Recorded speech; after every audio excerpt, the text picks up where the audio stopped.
নমস্কার বন্ধুরা, কেমন আছেন সবাই? আশা করি সবাই খুব ভালো আছেন। মনস্বী নিরামিষ রান্নাবান্নায় আপনাদের সবাইকে স্বাগত জানাই। আজকে চলে এসেছি নতুন একটি শীতকালীন রেসিপি নিয়ে। শীতকালীন বললাম কারণ আজকের রেসিপি হচ্ছে কাঁচা টমেটোর ঝাল।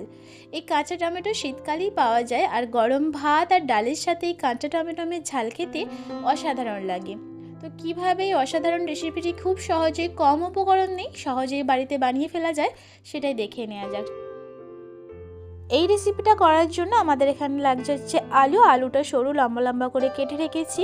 আর এখানে গ্যাসে কড়া গরম করে দিয়ে দিচ্ছি বেশ কিছুটা সর্ষের তেল। আর এই রেসিপিটা কিন্তু সর্ষের তেলেই করতে হবে।